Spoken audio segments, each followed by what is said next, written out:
याद रखिएगा, इससे ज़्यादा कॉन्फिडेंस आपके मन में और कहीं से नहीं आता है। क्योंकि मुझे क्या लगता है, ध्यान दे, जब हम लोग टेस्ट देते हैं ना, तो हमें लगता है भाई कि हमने तो 50 क्वेश्चन सेट कर लिया, 50 क्वेश्चन तो हमने सही कर दिया, ऐसा लगता है टेस्ट देने पर।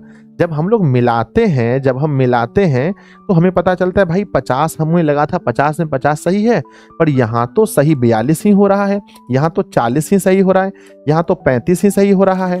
तो इससे क्या होगा कि आपका ओवर कॉन्फिडेंस जो आप हैं, वो ओवर कॉन्फिडेंस खत्म हो जाएगा। तब आप समझेंगे नहीं, परीक्षा देते समय हमको किन किन चीज़ों का विशेष रूप से ध्यान देना है।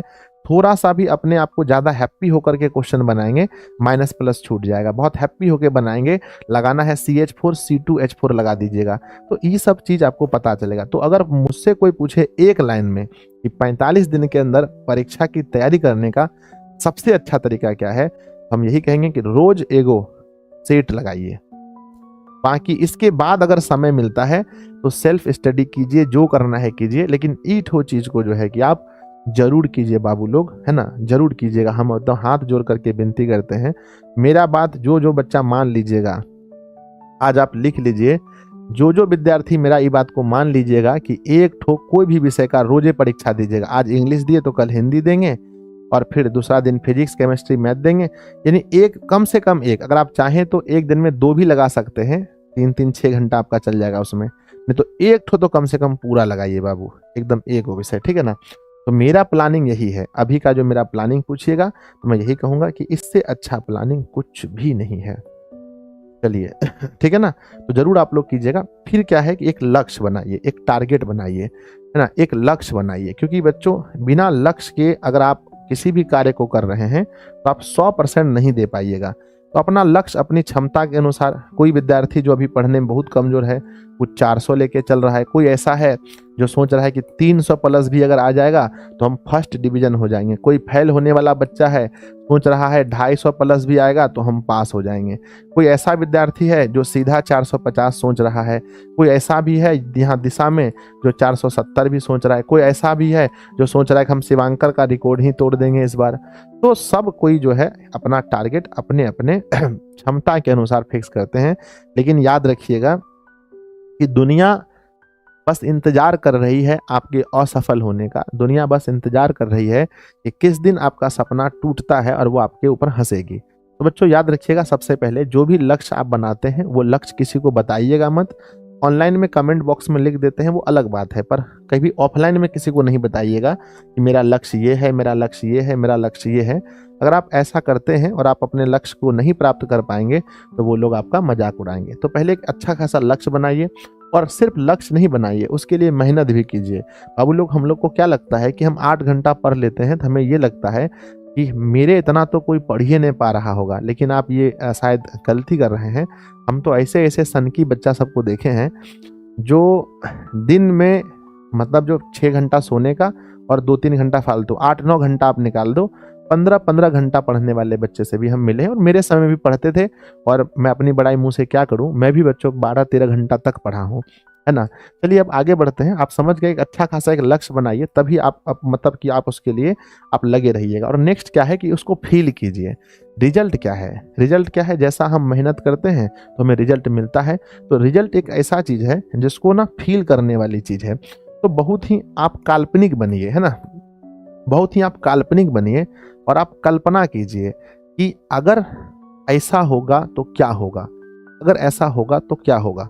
मेरे प्यारे बच्चे, मुझे पता है कि सब बच्चा यही सोच रहा है बिहार के कोने कोने में, क्योंकि देखिए अब पढ़ाई का मंच किसी के लिए अलग नहीं रहा। पहले लगता था कि जो शहर का बच्चा है वही अच्छा नंबर लेकर आएगा। पहले लगता था कि जैसे पटना का है, कोई गया का है, कोई बढ़िया मेन शहर में जो बच्चा पढ़ रहा है तो उसी का नंबर अच्छा आएगा जो डिस्ट्रिक्ट लेवल पे पढ़ रहा है। लेकिन अब तो ऐसा बात नहीं रहा बच्चों, अब तो ऑनलाइन शिक्षा आ गया है। और ऑनलाइन शिक्षा में क्या है कि आप घर, कहीं गांव में, देहात में, पहाड़ों में, जहां पर भी आप हैं, इंटरनेट अगर सुविधा है तो आप बराबर में हो गए हैं। तो अब क्या शहर क्या गांव, कहीं से भी पढ़ के लोग, अब कंपटीशन ज़्यादा हो गया है। पहले जिसको अच्छे टीचर मिलते थे वही बच्चा मतलब टॉपर बनता था, अब तो अच्छा टीचर हर किसी के लिए उपलब्ध है बच्चों। तो याद रखिएगा हमेशा कि रिजल्ट को फील कीजिए कि क्या होगा उस दिन जब मैं अपने समाज में, मैं अपने कम से कम गांव में तो इतना लक्ष्य बनाइए कि गांव में आपसे ज़्यादा नंबर कोई नहीं लाए। मिनिमम अगर आप दिशा में भरोसा करते हैं तो मिनिमम इतना तो जरूर बनाइए कि आप जिस कोचिंग में पढ़ते हैं, कम से कम जिस कोचिंग में पढ़ते हैं उसमें आपसे ज़्यादा नंबर कोई लेकर नहीं आना चाहिए। जिस गांव में आप रहते हैं उस गांव में आपसे बेसी नहीं लाना चाहिए।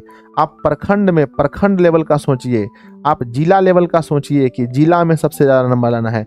और अगर आप पढ़ने में और बहुत अच्छे हैं तो आप डायरेक्ट बिहार लेवल पर भी सोच सकते हैं कि बिहार लेवल पर जो है कि हमसे आगे कोई नहीं होगा।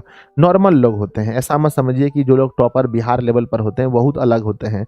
हम तो शिवांकर से भी मिले हैं, आदर्श से भी मिले हैं, आदित्य से भी मिले हैं, अजीत से भी मिले हैं, और बच्चों बहुत बच्चे से 2023 से लेकर 24 तक में सबसे अधिक टॉपर से मिलने का और सबसे अधिक टॉपर को आशीर्वाद देने का हमें सौभाग्य प्राप्त हुआ है। तो मैंने तो देखा है बच्चों कि बहुत खास नहीं होते हैं लोग, बस हाँ, लेकिन सबके अंदर हम एक चीज़ कॉमन देखते हैं कि सब लोग बहुत ज़्यादा मेहनती होते हैं। यानी कि कोई भी अगर निकाल के देखे तो 12, 14, 15 घंटा से कम कोई नहीं पढ़ देते एक लास्ट के 45 डेज में। तो ये मोटिवेशन आपके लिए हम इसलिए लाए हैं ताकि ये 45 दिन जो है यही आपका रिजल्ट बनाएगा।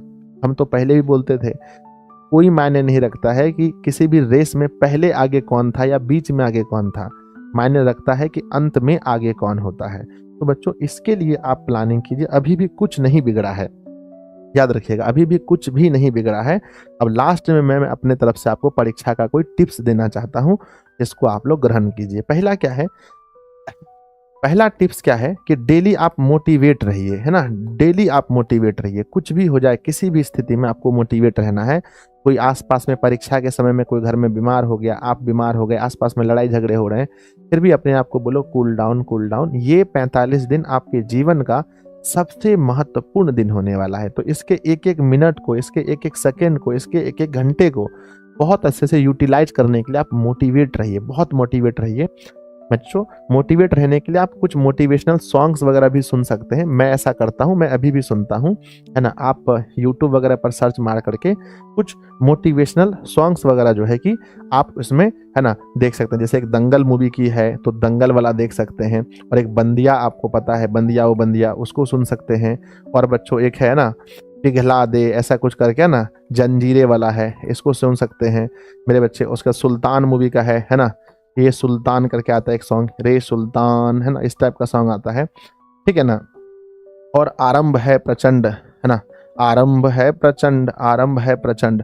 तो सुबह सुबह आप अगर चाहें, जैसे आप उठते हैं आपको थोड़ा आलस्य महसूस होता है, तो दंगल है, बंदिया है, पिघला दे जंजीरे और सुल्तान है, आरंभ है प्रचंड, ये सभी सॉन्ग्स को आप सुबह सुबह सुन सकते हैं, जिससे आप बहुत ज़्यादा मोटिवेट होंगे, ठीक है। तो ये मोटिवेट होंगे। और दूसरी बात क्या है कि मोटिवेट होने के लिए आप हमेशा याद इसको भी कर सकते हैं कि आपने जब शुरू किया था तो उस दिन आपने अपने आप से क्या वादा किया था। जिस दिन आप 10th में प्रवेश किए थे या जिस दिन आप 12th में गए थे, उस दिन आप अपने आप से क्या वादा किए थे। तो ये भी बहुत इंपॉर्टेंट होता है बाबू लोग, ठीक है ना। चलिए ये हो गया मोटिवेट करना है। दूसरा क्या है, दूसरा मैंने बोला टिप्स में, दूसरा क्या है, आपका हेल्दी होना बहुत जरूरी है। आपका स्वास्थ्य पर ध्यान रखना अभी बहुत जरूरी है। तो अपने स्वास्थ्य पर भी ध्यान रखिए। बहुत सारे पेरेंट्स फ़ोन करते हैं, कहते हैं सर आप समझाइए, मेरी बेटी जो है कि पढ़ रही है, वो खाना पीना नहीं खाती है, या मेरा बेटा खाना पीना छोड़ दिया है, खाना सिर्फ पढ़ाई कर रहा है। नहीं आपको हम बताते हैं भगवान बुद्ध की घटना। भगवान बुद्ध ने कहा था किसी भी धागे को अगर आप बहुत ढील छोड़ेंगे तो भी उसमें सॉन्ग, मतलब कि उसमें वो नहीं बनेगा, गिटार नहीं बनेगा, और बहुत ज़्यादा खींचेंगे तो टूट जाएगा। तो मध्यम में रखने से ही गिटार बनता है। तो बच्चों अपने आप को पूरा छूट भी नहीं देना, अपने आप को बहुत ज़्यादा दिक्कत में भी नहीं डालना है, आपको बीच का रास्ता अपनाना है, तभी हो पाएगा। तो अपने स्वास्थ्य का ध्यान दीजिए बाबू लोग, है ना, मोटिवेट रहिए, अपने स्वास्थ्य का ध्यान रखिए। और बच्चों अभी कहीं जाने से अवॉइड कीजिए, है ना, अवॉइड कीजिए कहीं जाने से, मतलब किसी रिश्तेदार के यहाँ, कोई मतलब फालतू के आपको कहीं भी नहीं जाना है, ना किसी रिश्तेदार के यहाँ जाना है, ना कोई शादी फंक्शन पार्टी में जाना है, ठीक है ना, कोई भोज भात कहीं नहीं जाना है। आप ये चीज़ कीजिए कि सब कुछ होगा। देखिए कोई कहीं नहीं जा रहा है, 45 दिन के बाद भी आपको ये सब कुछ मिलेगा। तो अभी कुछ दिन के लिए अपने आप को आइसोलेट कर लीजिए, अपने कमरे में ही रहिए कहीं जाने से अवॉइड कीजिए कोई भी।